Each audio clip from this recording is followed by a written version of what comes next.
sun on my skin. So this is love. I know it is. I know it sounds super cliche, but you make me feel some type of way. This is falling, falling in love.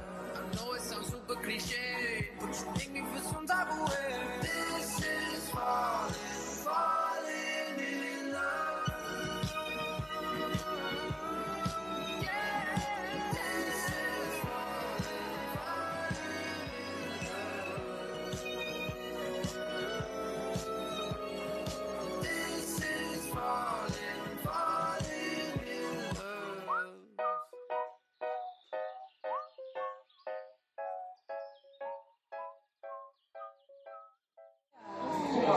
So I was like, I wonder why it's right there. For what? Yeah. Like, I just got curious. And this is well,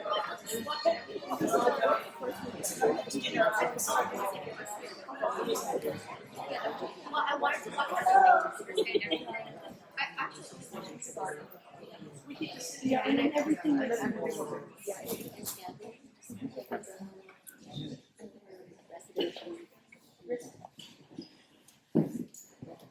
Good evening. It is my honor, our honor, to welcome you to Skyline College tonight for the Summer of Poetry Celebration to honor and bid farewell to esteemed poet Eileen Casanedo, whose tenure as the San Mateo County Poet Laureate comes to an end this summer.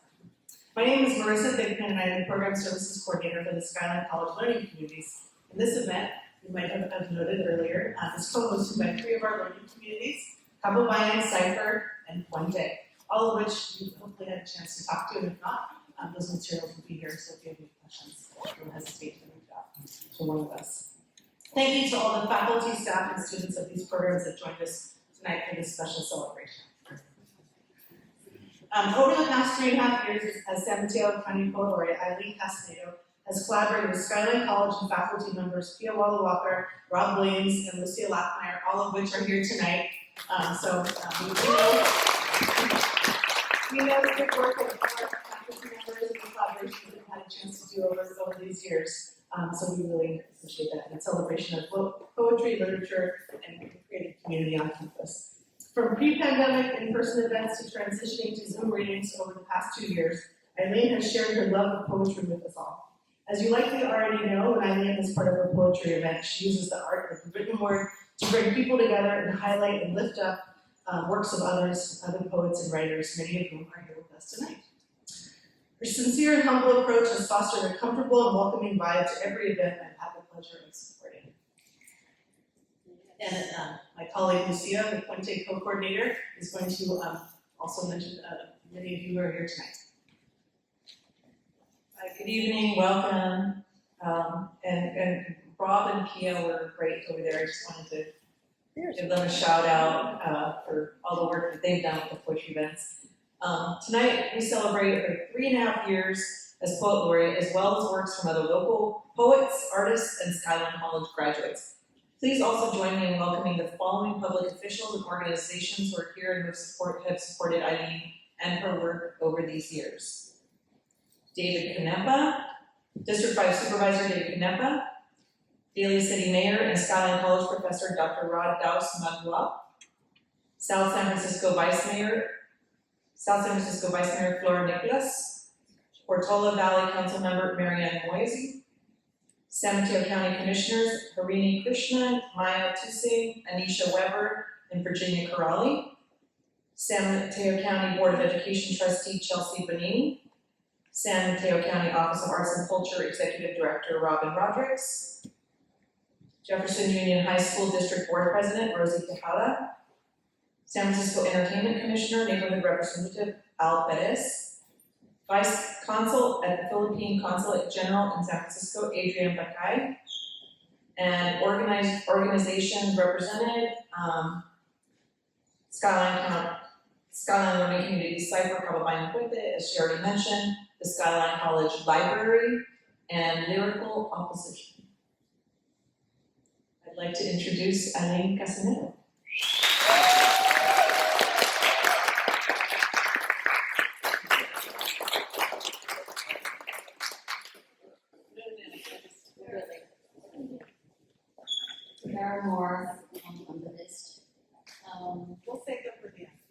Good evening, everyone. I couldn't think of a more fitting send-off than a final poetry event here at Skyline College. I have partnered with Skyline many times over the last 3 years.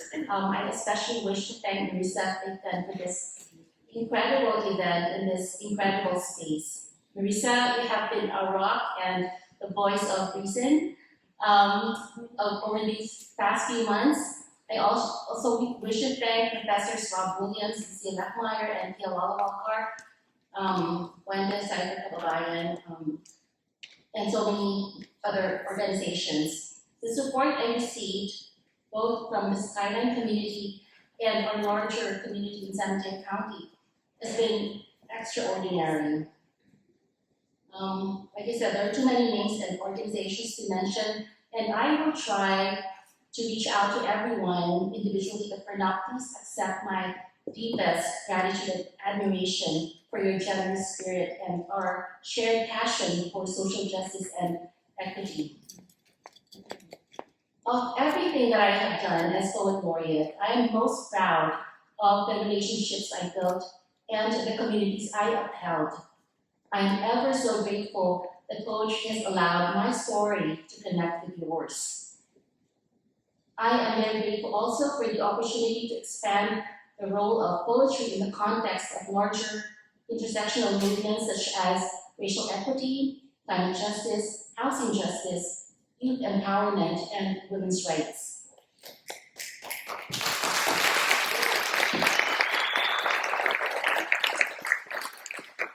The real power of poetry is its ability to inspire movements, to create the kind of future that we all want to see. With that said, I wish to share with you a very short video. The U.S. Consul General in Shanghai chose my poem, There Are No Kings in America, as their official 4th of July poem. It will be read at the Consulate's Independence Day celebration.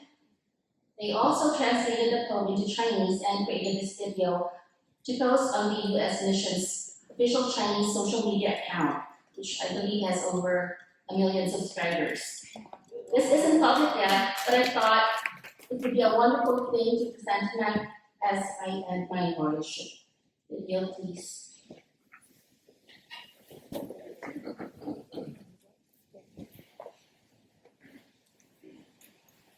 There are no kings in America.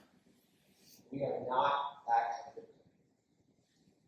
We are sanctuary for the hungry, the homeless, the huddled, held together by an idea our immigrant fathers believed in. Rendered immense independence, pursued a kindled war, ordinance, a fighting chance. 40,000 musket balls by themselves did not shape the boundaries on which we met our days. To draw our borders, we needed more than fight pigs. More than pounded meat with bone bristle, or saltfish and goat peas. We needed the faith and grit of people who were not yet Americans. To be an American is to recognize the sacrifice of the widow and the orphan. It is to understand the web of tent cities expecting caravans, and the half of a child in a camp not meant for children, or sitting before a judge awaiting judgment. What do we say to the native whose lands we now inhabit? What do we say to our immigrant fathers who held certain truths to be self-evident? Do we still pledge to each other our lives, our fortunes, our sacred honor? There are no kings in America. Only gilded men we can topple again and again.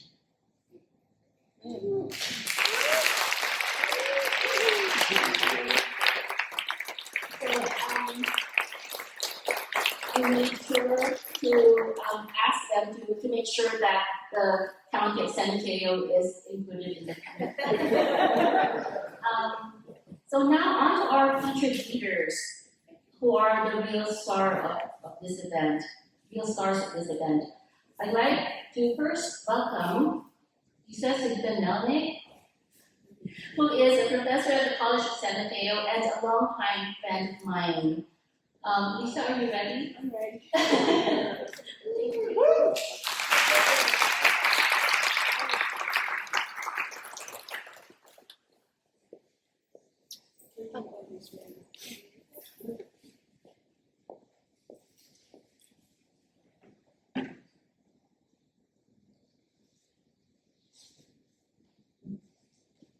Thank you, Irene. Until again. I remember trudging up the green grassy hill to Yurchenko Studies. In BJR's literature class, we gathered, we Filipino writers. In and on that stage, some of us green reading our stuff, but not you. You were not green. You were golden. I remember riding up the elevator of the Philippine consulate in the social hall with authors in Reni R. Rojas, Hanggang sa Muli, homecoming stories for the Filipino soul. When one author read Traveling with Chinelas, my diasporic soul remembered. A few years later, I wrote in my book, quote, chinelas. I had never even said that word in my life, yet, unlike Eileen, when I finally went to the Philippines at the age of 56, I traced the steps of the fragments of my culture. I did find my way to my lineage, finally letting go of my pair of unmatched flip-flops. I remember putting words in woven boxes, spirit of Kapwa and Kawahara. To honor fellow poet laureate Luis Rodriguez, Love Letter to Los Angeles was translated into Spanish and Japanese, while you and I talked story more over a Thai meal prepared by Paul. Sorede Irene-san, Malati-san, to watashi wa 3人で CSM の10回目の Louis Kawahara Asian Pacific American Film Festival でその歌を歌いました。I remember understanding the depth of your gifts. To writers and authors, students and teachers in libraries and books and sky and sea, where we, lucky beings, get to turn the next page with you.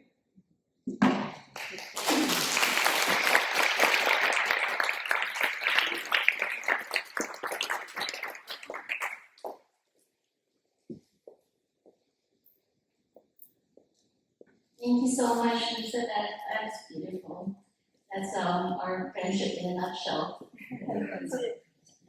Our next reader is Hilary Cruz Mejia, a graduate of Skyline College who is currently pursuing a degree in literature from SF State. After Hilary, we have Lyrical Opposition, who an organization based in Brisbane with roots here at Skyline. So, Hilary, are you ready? Please welcome Hilary.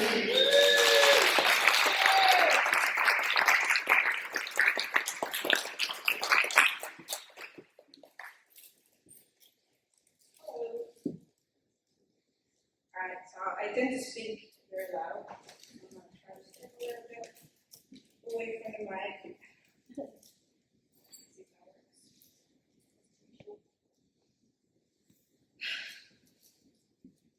Cosmic wonder magic.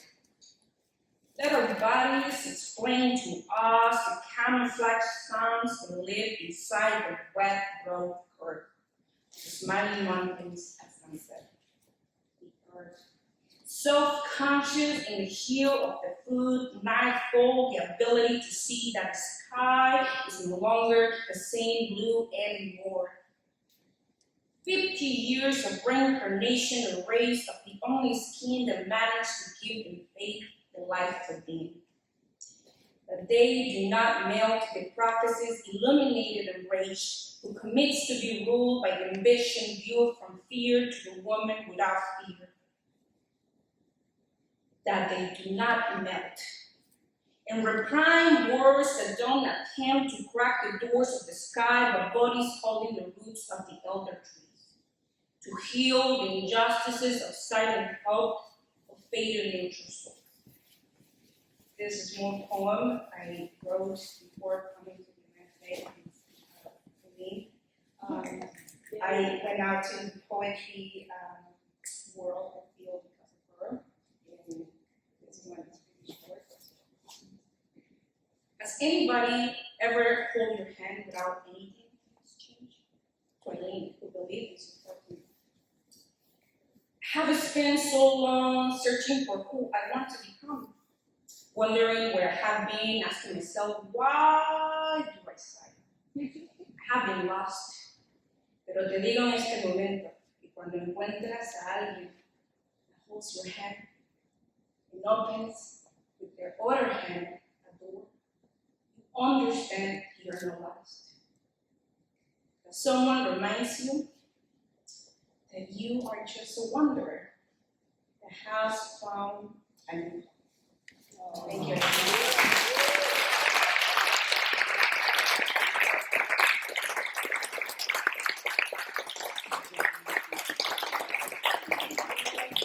Really, gracias a ti.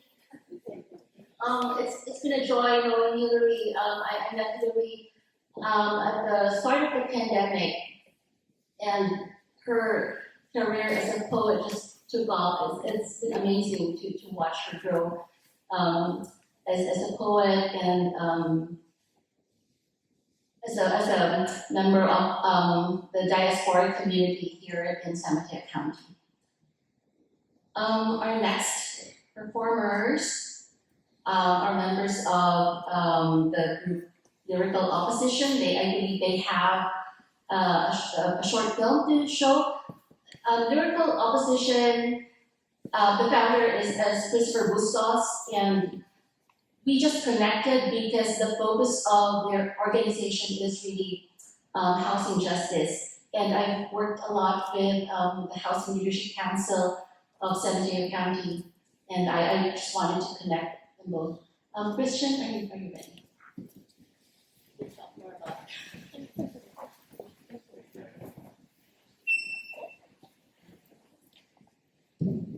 I land lines like home phones.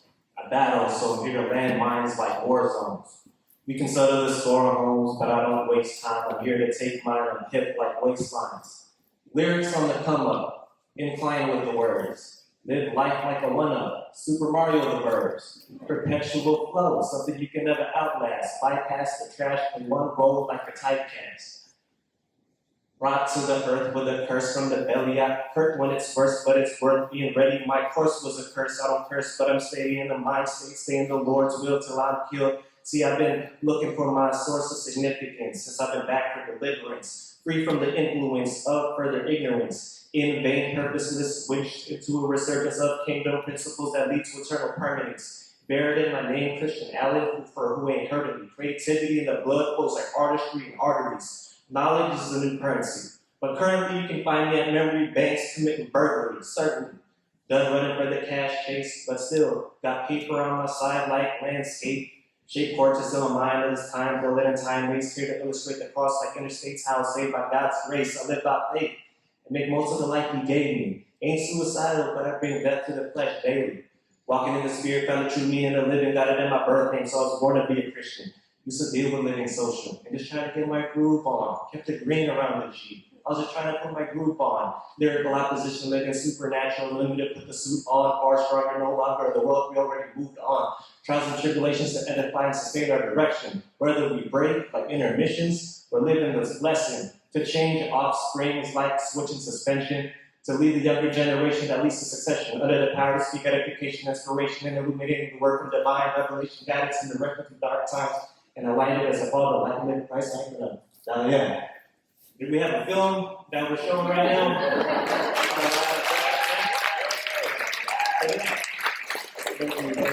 So I'm with Lyrical Opposition. I'm a former student here. Incubated an organization at Skyline. I was a part of the Skyline program.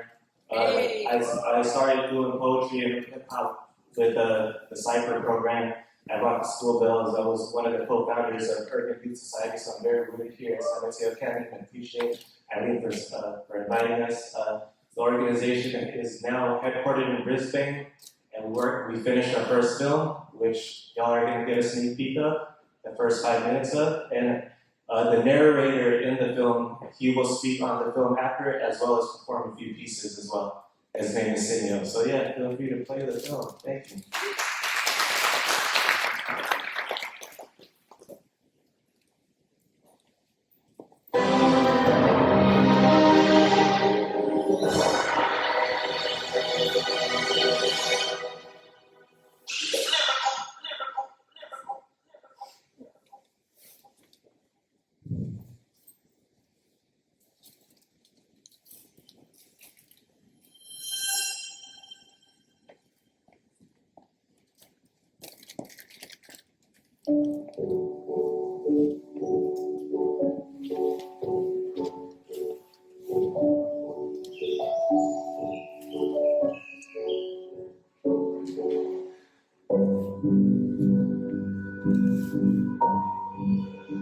We first start by thanking Grandfather, our mother, the earth, and to all the 4 directions, south, north, west, and east. The creatures around us and the ancestors, the first peoples of the land, the Ohlone, the soil beneath our feet, the waters in the bay, the blue skies above, were all once cared for by the indigenous of this land. A true symbolic relationship with the earth is to be indigenous, to connect to the past, live for the present, and hope for the future. We acknowledge today that the land we walk upon was first stewarded by the Ohlone. We are still here.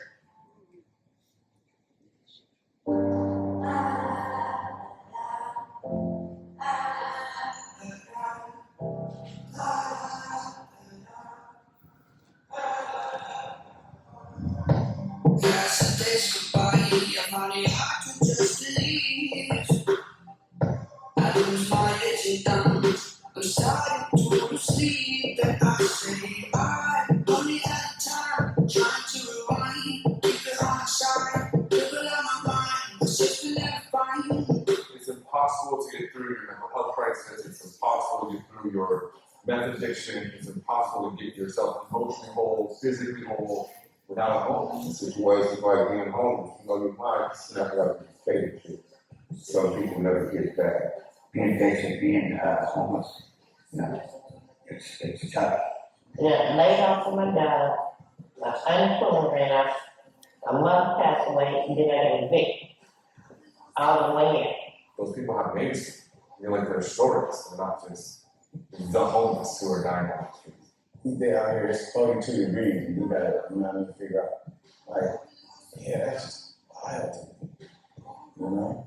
You can make some things happen. You can change the world. Anyone can change the world. We need to build more housing for those who are in really ravaged by it. Kind of end of subject, right? If you love people where they are, you love the city and you stay away. And you see the issues, but you see the beauty as well. What is this about? I'm lost and found. Some of you may be wondering why we had an indigenous Ohlone woman open this film titled Gentrification with a land acknowledgement. The reason is due to the thread that ties the current time of capitalism and the accounts of the past of colonialism and the indigenous people of this land. For us to repair the harm of the past, we must first acknowledge the harm that is taking place, so we can deliver to the future generations a world worthy of their inheritance with restorative care.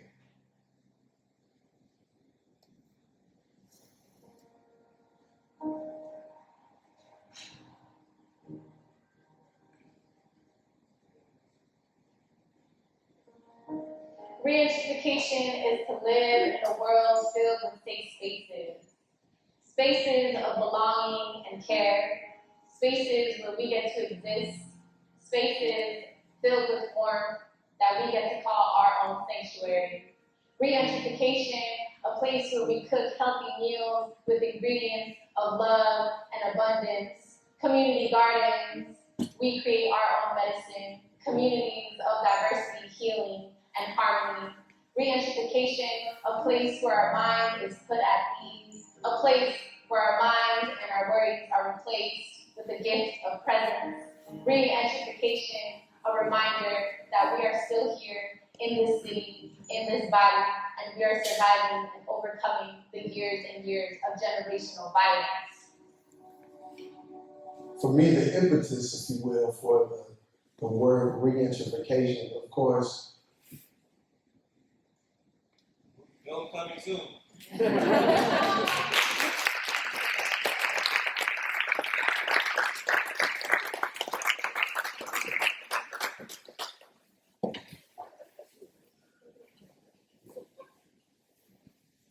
Good evening, everyone. My name is Cineo.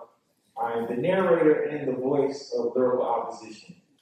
The Lyrical Opposition is a nonprofit that opposes all of the social injustices, challenges through art.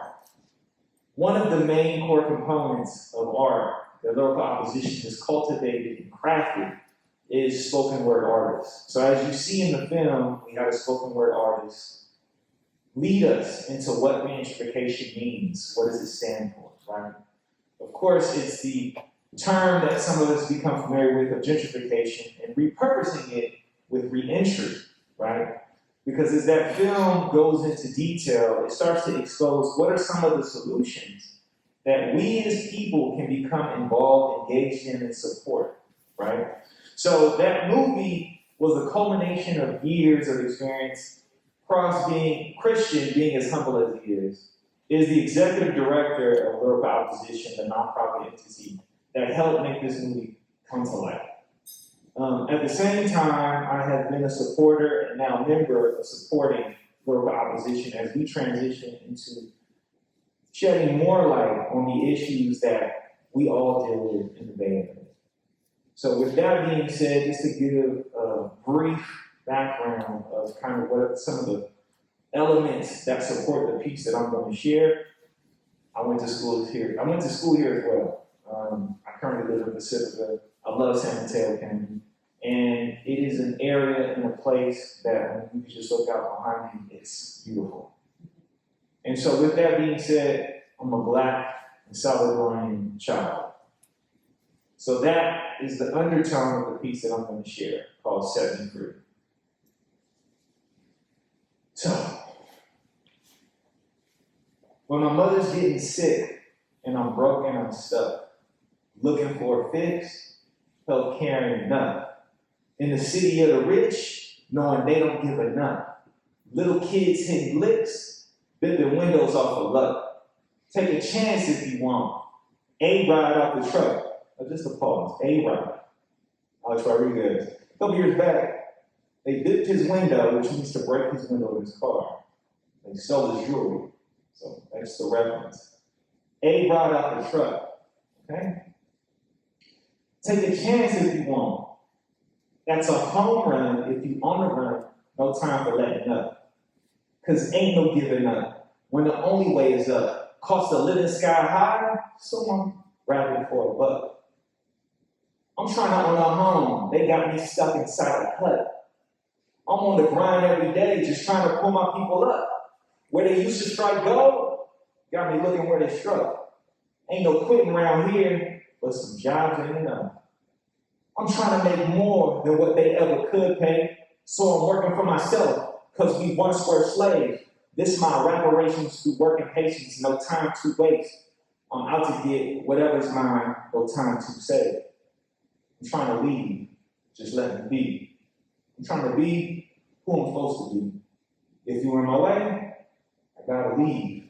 I can't stay. It's time to set me free. They tried to deport my dad at the DMV. He was just trying to get his license, working on his Class B. He'd been a citizen. So what y'all mean? I helped him pass the test when I was 13. Got me looking at this land, home of the free. When you want to have a kid, it's going to cost you 30 G's. So, yet once again, what y'all mean when the Constitution says on Amendment 13 that if you do a crime, then you're not free? When more times than enough, you probably lack a basic need. Rather see us in a cage than to see us live a dream. But it's good I'm working hard so I can take what I need. Got me working for myself, headed to the stars. Got a finger for the doubt, because it's sin overall. Gravity can't hold you down if you give it your all. And that is all. Thank you for your time.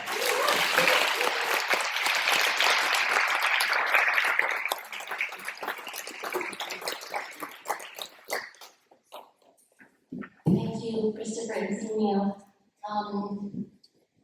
I hope we have, in this room tonight, we have some of the movers and shakers of our county, and I hope that you will support poets like Lyrical Opposition and all the other poets you read tonight, because they are moving our world into a direction that is kinder and more hopeful. Having said that, before I introduce our next poet, I just wanted to also thank some of the people and organizations that came out tonight. Well, we have, of course, Skyline, the SMCPL Board Advisory Committee members, like Council Member Moise, the SMC Office of Arts and Culture, Robin Rodriguez, the SMC Office of Education Board of Trustees, Chelsea Benini, and of course my fellow commissioners on the status of women. We have our President Maya Singh, and we have Anisha Weber, the city librarian of Burlingame, Brad Kelly. I work with Burlingame Library as well as the City Library are big on social justice, and I've worked with them many times, and I just wanted to thank them for their support and their leadership. The City Library, Shayla Anderson, the Housing Leadership Council of San Mateo County, Vivian Day, Filoli, of course. We all love Filoli, and Filoli has been a leader in creating a cultural hub for all of us. As a training commission, Commissioner Alvarez, and of course the Philippine Consulate General, Vice Consul Bakay, the Philippine Writers and Artists group, of which I sort of have been a part of over the last decade. Edwin, thank you so much for being here. And now for our next poet, I would like to introduce this poet is someone very close to my heart. I actually just met her last year, but she's a kindred spirit. Her name is Dina Clarice. Everybody, Dina. She's the editorial director of Something Fresh. She's from Pacifica, and she just released a book called Handspun Groceries. Dina?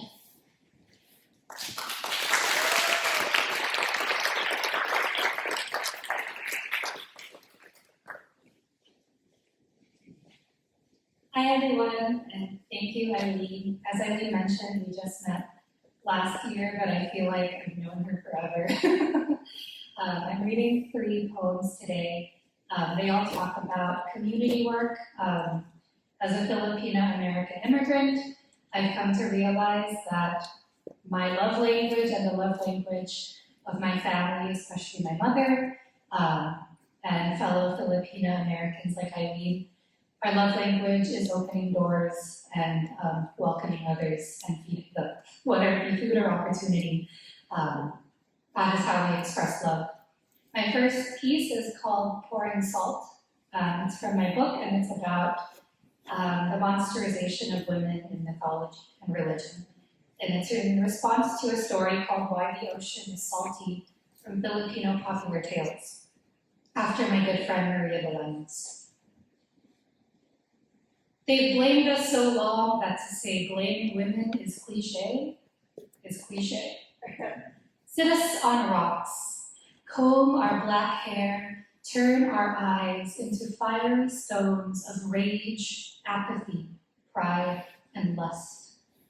He said ocean was so tired of men building upon her a house of salt for another beautiful woman that she drowned them in her bosom. Seawater birthed from she who just wanted a good night's sleep. Poured from split cuticles onto gaping mouths, he was hungry, always has been, will always spit us out after sucking the marrow. Bodies need sodium chloride to maintain fluids, absorb and transport nutrients. You're welcome for her service. We've been salty for centuries, our millions of years in the making, splashing burning water into eyes that leer, rubbing cylinders of Morton onto splashed hands that grab us and ask us what we were wearing, how much we drank, who we talked to, and what pitch and how loud, and when we were, and who are we and why. Story starts at Medusa's split ends. Story flows as Ophelia gurgles marsh water. Man dies, story turns to myth, and arms bulge into heroes' biceps, strong enough to carry the weight of land and sea. Ocean is tired. Rheum rubbed into cornea until we are all swimming with the mermaids and sirens that he invented. She drinks all the salt water she can as we evaporate to myth, and we write ourselves into story. Thank you.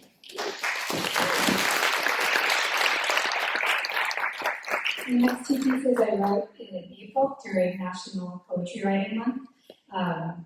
And thereafter, the new fantasy genre of immigrant parents being able to say sorry and us leading us the journey through intergenerational trauma. My first one is called How Far Is Heaven? After the Los Lonely Boys, Turning Red, and Everything Everywhere All at Once. I wish I believed for longer than the heartbeat beating in the shadow of loss and the elation of pain. I wished I believe in the life after this one, where we could agree to live forever, skin glowing as we are embraced in the perpetual light you promised would come if I just bowed my head. But I never did, and I don't. Instead, I believe in you and us, in the shouting that we swear is love swelling on tongue. I believe in singing and blood harmonies, how the echoes of our chest and head voices swell into dome ceilings like water brimming above cliffs to reach for the moon. I believe that we survived storms because you love with a fierceness that swallows whole. Heaven isn't that far. And I believe our volume covers light years and bridges continents. You will never say sorry, just as I will never turn my own volume down. But we stand at a stalemate that doesn't mean the game is ending. We are suspended pieces in a game we refuse to end. Heaven isn't that far, it's just across the board. You and I watch each other move along squares, a dance we've rehearsed for centuries. I believe in this. That we are everything and everywhere, stretching seams across every universe to touch hands, swallowing sentences to show that to love is to be wrong sometimes. We are the breathing relics of a love so threatening that soil grew over mouths to keep us silent. But we are the breathing relics of a love that promises more than wrong and silent. It is love that forgives without sorries and understands without knowing. I believe in the heaven in our palms when we grasp for one another in the darkness and on crosswalks. I believe in the forever that exists between us as we keep going. Thank you.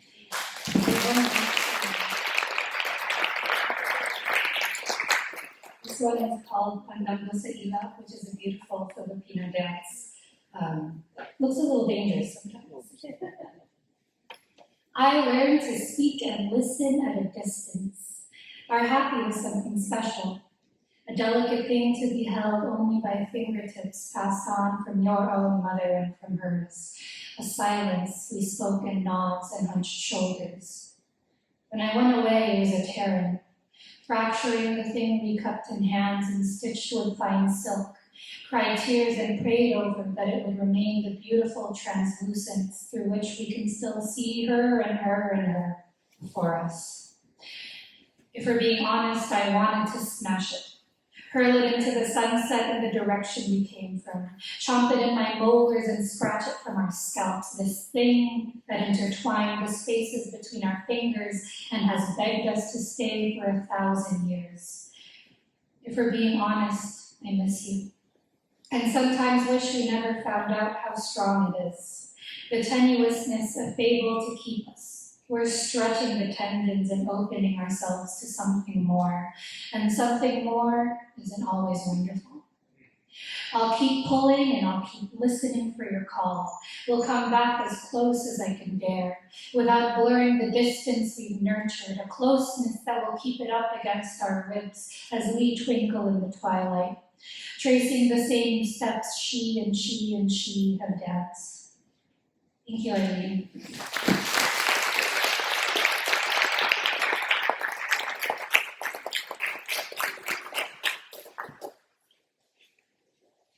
Beautiful, thank you, Dina. I forgot to mention, we also have representatives from Amgen. Amgen, Althea and Jill, I worked with Althea as well, and I'm so grateful to her for creating a space at Amgen for poetry and social justice in the sphere of technology and science and youth. Our next poet is a very good friend of mine as well. One of my all-time favorites, Kevin Madrigal Galindo, who is a food justice advocate, a native son of South City. Kevin is also our resident genius here in the county. He attended Stanford on a full scholarship and co-founded Farming Hope, training formerly incarcerated and homeless people to grow food and prepare them for jobs in the restaurant industry, right? And Kevin is also, now he's always been a poet, but now he is focusing on that, and he just released a book called Hella Mexican. Welcome, Kevin. Woo!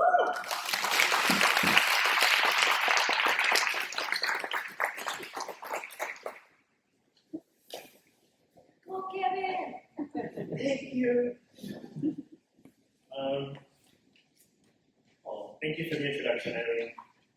I think all of us that are here tonight feel warm fuzzies when Eileen talks about us. I'm gonna raise this a little bit.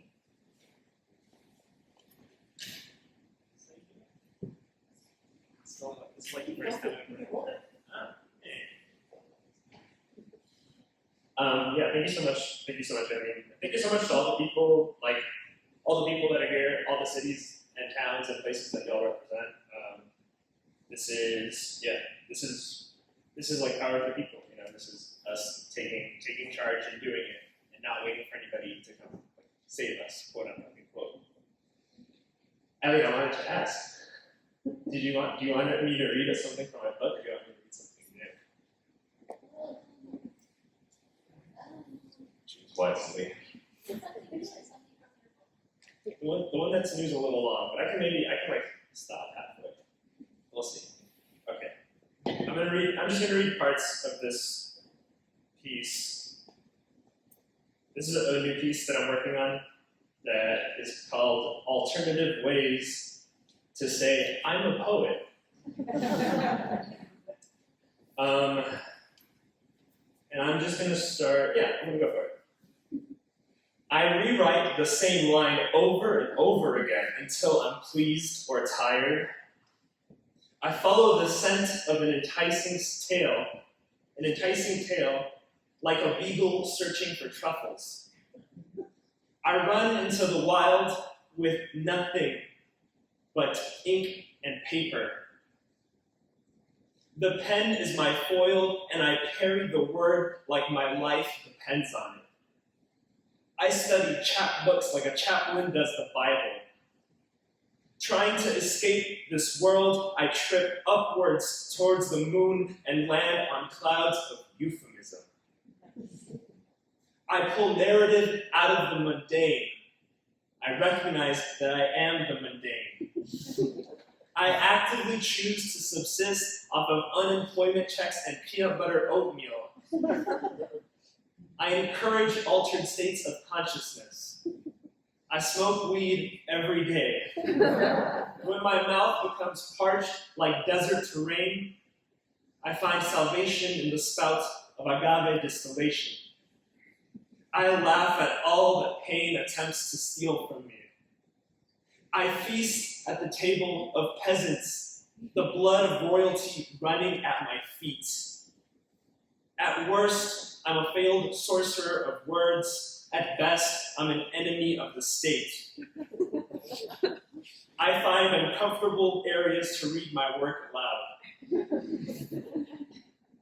I feel my feelings and write about them. I speak what I am afraid to write. I respect the word and trust its sense of direction. When it takes a leap of faith, I follow. Some of my closest friends are birds. I'm always writing, especially if I appear to be doing nothing. I lean into the pain and try to understand what it has to teach me. I rewrite the same line over and over again until it pleases or tires me. I write poems instead of seeking a new therapist. I resist the obvious and search for wonder. I eat elote con chile y crema and imagine each kernel as my pre-incarnations. I invent words and expect you to believe me. Like the earth believes it will stay in orbit. Like the soil believes it will rain again. Like the flower believes it must leave behind seeds. I leave my body and let it decompose underground. I decompose underground and become a nutrient-rich canvas. I become a nutrient-rich canvas, and seedlings of squash, beans, and corn begin to bloom. I am seedlings of hope, and all I ask is that my water be replenished. All I ask is that my water be replenished, and I receive nothing but empty promises disguised as sand. I receive nothing but barren sand, yet I grow and I grow.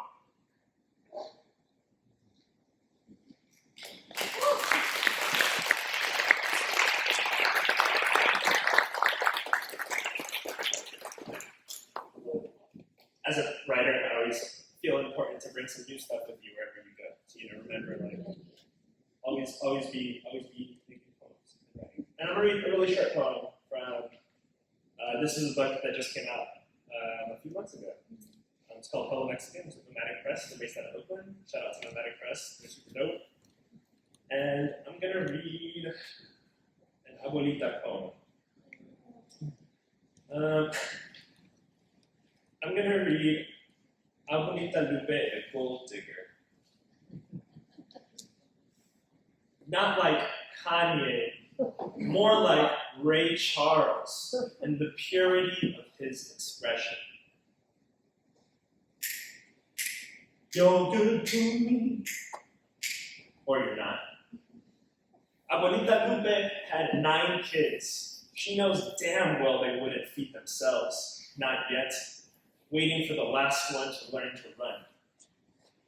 My ama doesn't like talking about her father. Pedro was a bad man. Once shot a man dead he didn't like.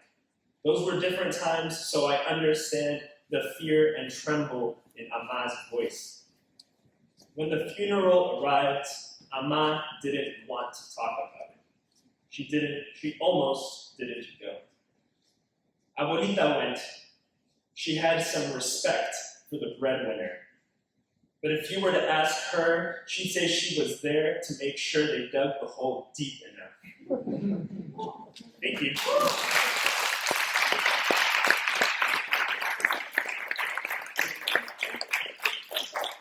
Thank you, Kevin. So now we're nearing the end of our program, and I would like to introduce the youth poets who I personally mentored. As I call your name, please come up here, and they will each share a poem.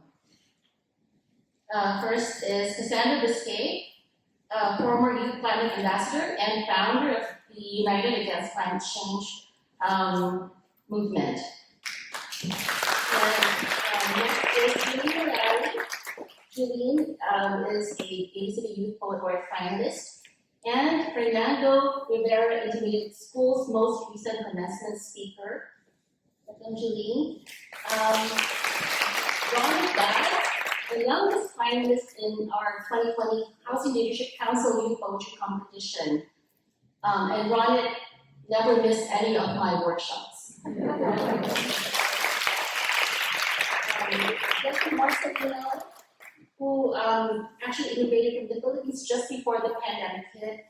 Justin is Jefferson High School's official centennial poet. Justin, come up here. Katie Lang Ward, who is an award-winning spoken word poet and student from East Palo Alto. Angela Chen, who is a visual artist and who is coming out with her first book this summer. Angela Chen, who is the 2022 Young Woman of Excellence honoree for our county and the first youth poet to be inducted into Sunday County Women's Hall of Fame. I have participated in my sea poetry project and my youth poetry project. I have certificates here for all of you from the Board of Supervisors, but I will let you read your poem, beginning with Seven Island.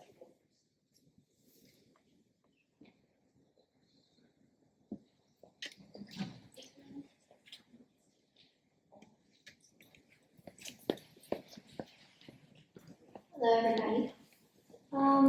So this poem is on the overturning of Roe versus Wade, and it's a reminder that peaceful protest is powerful and that hope is still here.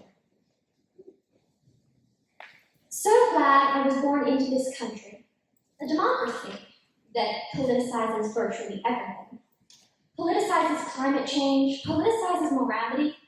This country is tired of fighting for human rights, of spitting on the fire, drops of salty tears and saliva, of preaching peace to power. Why aren't they listening? It makes sense to get angry, to turn our hurt into hate, to make it curdle in our veins, to fight violence with violence and believe that things will change. But when it comes to history, or her story, who else is tired of patriarchy? It would take a willful fool to ignore how things were and be. It isn't a mystery. The pattern is quite clear to those willing to hear that bloodshed does nothing but make lives and rights disappear. And staying silent is violence when you're strong enough to see. We must stand in defiance, united to be free. It doesn't matter what you believe, actually. It matters that you act with integrity. It matters that you rest fully and take care without feeling guilty. It matters that you never shut up to please anybody. It means that you don't give up when the sky is falling quickly. Look at your textbooks. Lasting change happened gradually. It seems rather funny in the 21st century that by law we are not allowed to control our own bodies. You would think at this point it would be the plot of a tragic comedy, not a plot to strip people with uteruses of their autonomy. Pro-choice and pro-life set aside, what's to stop the law allowing men to kill their wives? They clearly don't want women to be legally alive. To be alive is to be entitled to basic human rights. How in the world is our democracy supposed to survive? Well, we're still here. Hell is not impenetrable. We can cut through the fear and create a future that is livable. They can't make us disappear and shut the doors to the table. There is always an answer somewhere, once we believe that we are able. And we are. We will go far towards what is fair. Thank you very much.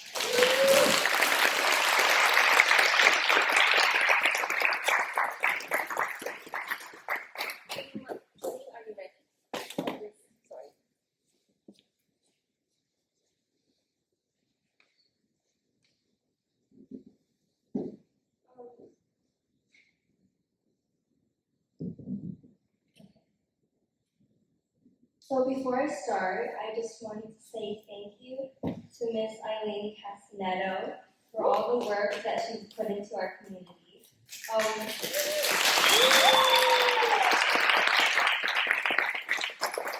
Thank you so much for guiding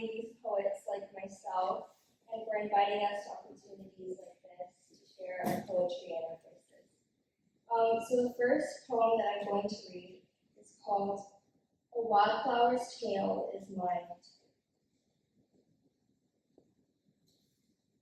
I am a wildflower, deeply rooted in the ideals of my parents, mirroring their broad strokes of perseverance and resilience.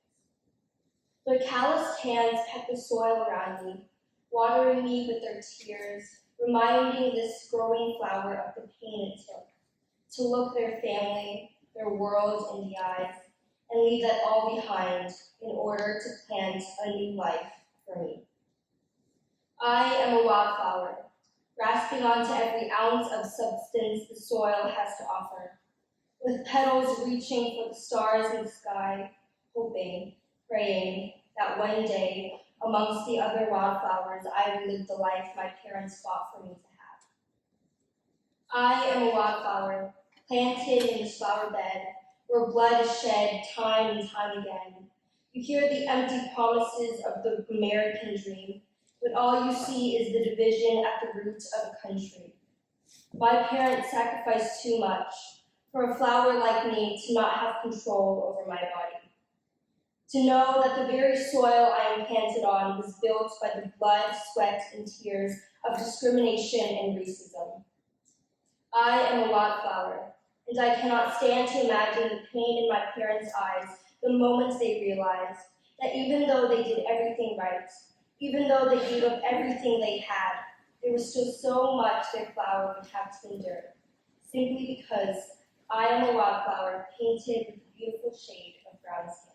Thank you.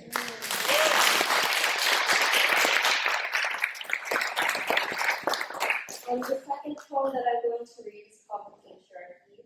It's an acrostic poem.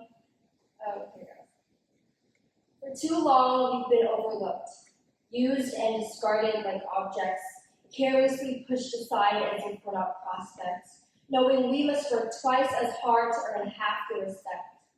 Though you may see us as inferior, housewives forever at your service, endlessly stuck in the barriers of ladyhood. Put down your weapons and listen to my voice. Abusing us women is a choice. The ideas we bring to the table are valuable. Robbing our rights will never be rational. I am strong and just as capable. Are we not people with dreams too?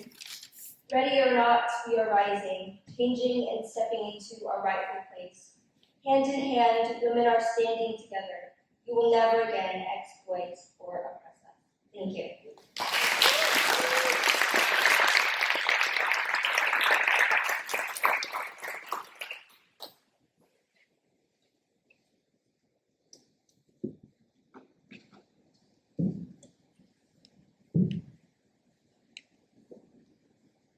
Before I start, I just really want to say thank you for everything you've done for me and all other youth poets in the county, for all the help you gave us, all the opportunities you gave us.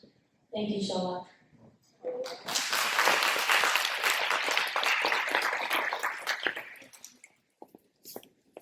He walks into the room. He sits alone. From here I know he's scared. He's worried. He doesn't know who to talk to. That makes him not want to talk. He sits in the furthest seat, looks away from the others. Why is he scared? I do not know. Was it something someone said? Was it something someone did? I have no idea, but I know he's scared. I walk over. I say hello. He talks to me. We have a nice conversation. He starts opening up. He becomes relaxed. I ask him if he wants to go talk to someone else. He says yes. I show him someone who also is alone, someone who also needs a friend. He walks over. We have a conversation. They start talking to each other very nicely. I did well. I sit back down.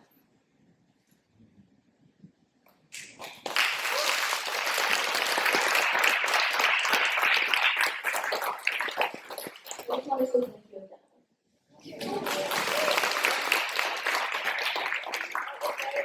Who are here tonight as well for supporting your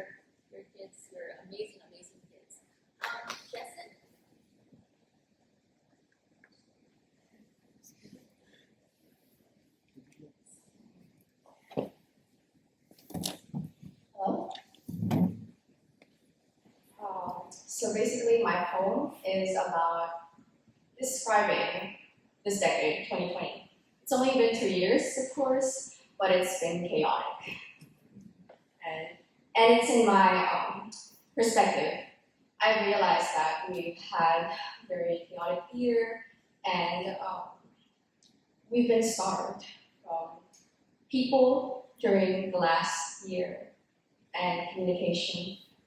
So my title of my poem is My Humanity Starved. To live is to love, and I've loved with much I can. To love is to give, and I've given much I can. And I lived in the first virtual pandemic, left my humanity starved, hungry for the touch and memory, forgotten the meaning of being. And I lived and endured as much as you, suffered more or less. Constant blue light flaring, all those voices disappeared. I lived in a virtual world, a husk of my mind and body, begging to be blown and blend with the wind and maybe carried into something. To live in this decade of 20s and the only word I've known is starved. Starved from faces, laughter, and identity. I live while thousands of other lives are lost, while 1,000 other grieves. I live and there's still injustice in our society and 1,000 other pleas. For change, to breathe, for difference, and to be able to live in peace. I live and there's still injustice in our society, and this has been going on for centuries. To live a little while longer, and chaos seems to never cease. Thank you for allowing me to talk.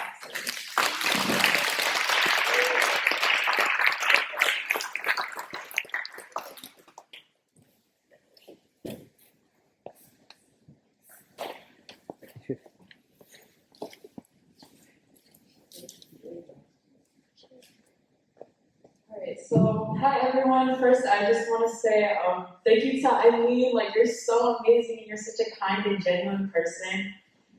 Just like thank you for everything that you've like done for us. So, I have to go old school with the books. So I go by many different things. My government name is Rhonda, but like my nickname is Katie Lenny, and that's a long story within itself. But when I open the book and I read the word, my word, I'm Stasi. This is my comfort. This is my peace. This is how I cope. I'm a phenomenal writer. I'm a divine creator. I'm the one that howls in between the dreams that are my stars. I'm the creator of the flourishing, alluring shadows of stars that make love to each other.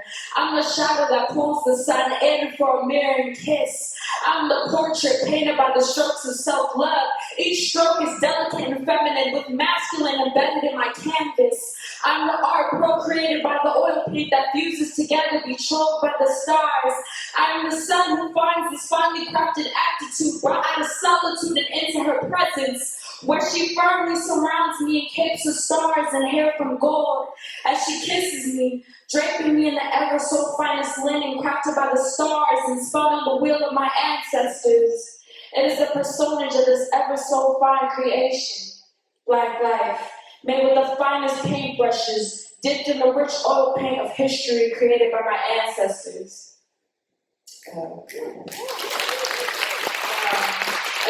If y'all don't mind, I got one more piece for you guys.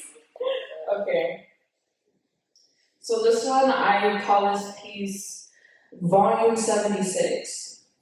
As I close my eyes and breathe in the fresh air and the empty grassland of my soul, I take in the lingering scent of color in my life, and I look at the stars from isolated plains and towns, I never thought I could touch the sky with my imagery to lift me into a world of stop motion and pain.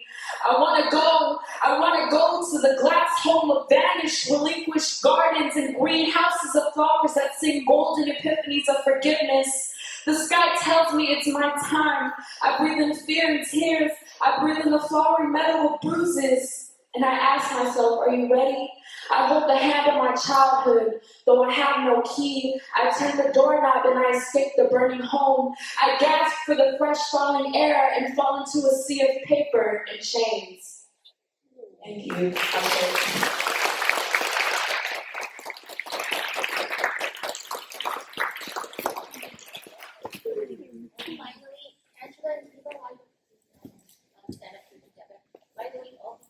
Students come from different parts of the county, and they have been working together wonderfully.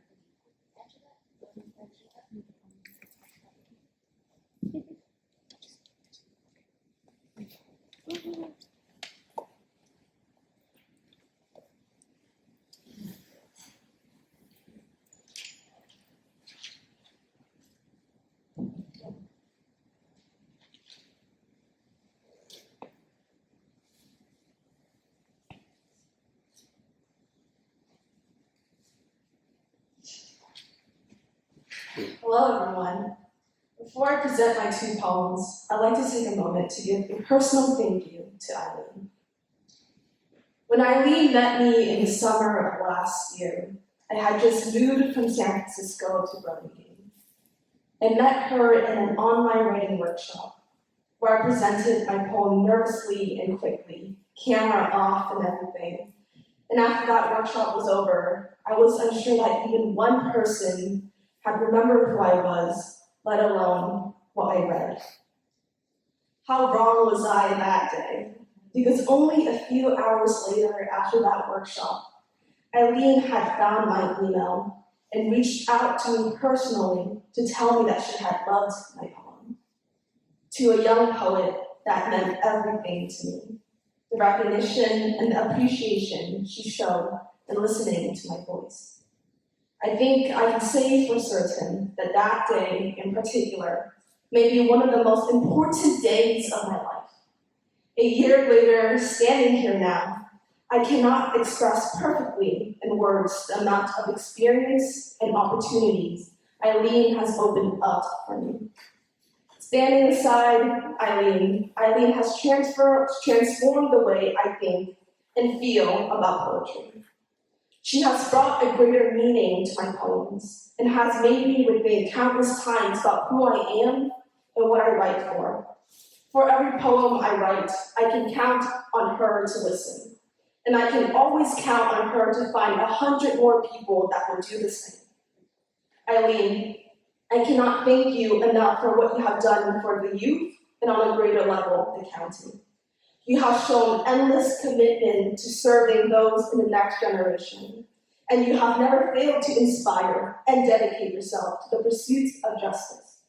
Watching you, hearing you, and working beside you has been my greatest honor. Thank you for being humble and for being an advocate for everyone here today. I have no doubt that wherever you go, you will bring great change along with you. You have proven endlessly how significant and impactful a word, a voice, and a poem can be. Thank you, truly.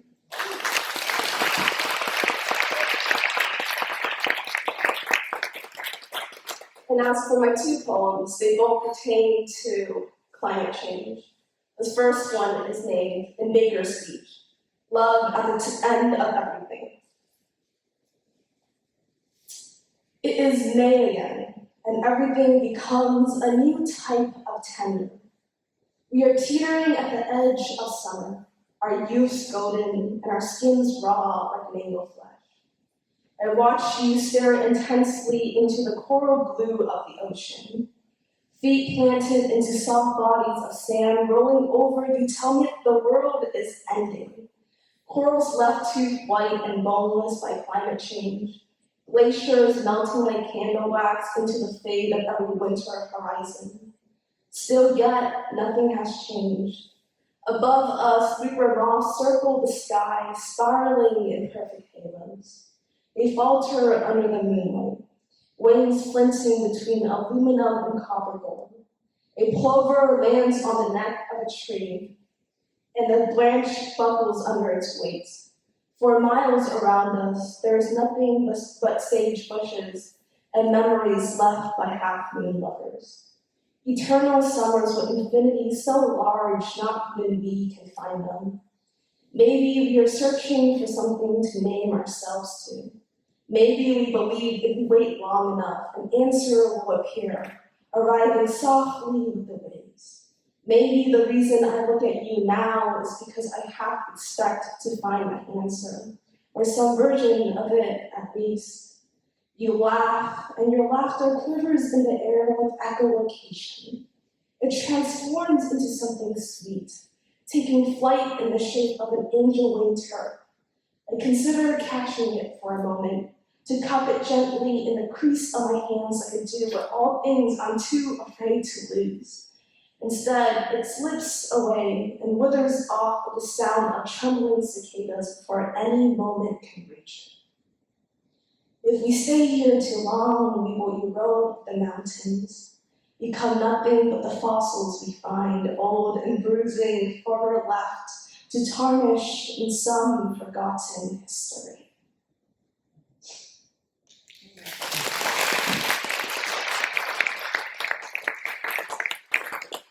And for my next poem, it is called Starlings in Winter. And for those who don't know, starlings are those type of birds that kind of like fly in groups and murmurs. They migrate, so they're not supposed to be in winter. But starlings in winter. The thing is, they weren't supposed to be here. It was migration season, when the world bit with cruel ease, trees stiffened by blankets of snow, tulips arched like river cranes. They were supposed to be in Mexico or the Philippines, somewhere else chasing after eternal summers and tropical heats. But here they are, heights of December, pecking at blackberry bushes and cigarette butts, their bellies round from some warm afterglow. They drink rainwater from moonstone puddles and hobbled across empty shorelines, fighting over crumpled plastic and dented soda cans. Even in the winter white, they were beautiful and transformative. Their feathers colored like a broken night sky, purple bleeding over blue, white dotting the coat like pieces of leftover Jupiter. They flew when the rest of the world lingered after death, their bodies coming together to create one soul pulsing across the sky. Even the seagulls ached to watch them, cocking their necks in some sort of fallen surrender.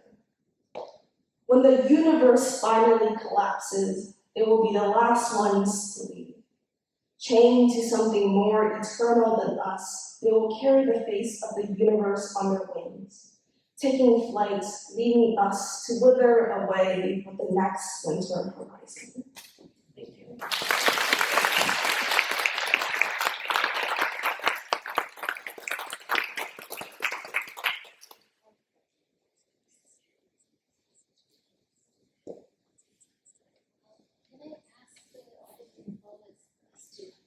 Come up here again to have certificates.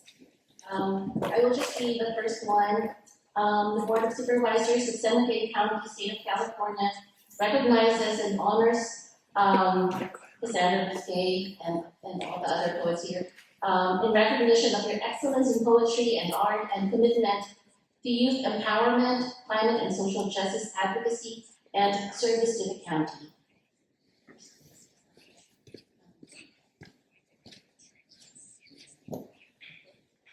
I just ask all of you, thank you all for being here tonight. I hope these young people are very special to me. All the poets who read tonight are very special to me, but these young people are truly, truly amazing. And it has been the greatest honor of my life to have worked with them and spent time with them. And I hope that you will reach out to them, support their work. I told them that I just wanted, I didn't have an easy, I grew up in the Philippines and I have a wonderful family, although it wasn't easy. So I could tell them I just wanted them to to have an easier life, to have a better future. I hope that you will support them and reach out to them. Thank you for listening to their work. I also would just, Marisa asked me to read one poem, not that we haven't had enough tonight. This is very short, and I think it sums up my laureateship. Speak poetry. I was taught to gather only what belonged to me, to never pick wild flowers, but instead commit to memory, the shape and sound of what they shelter. Painted lady, bumblebee. When I say speak poetry, I mean know the language of wild and fragile things. Speak of flight and firelight, how to measure a wingspan, a lifespan, a split second that changes everything. Carry each other, the poet says. This matters more than anything.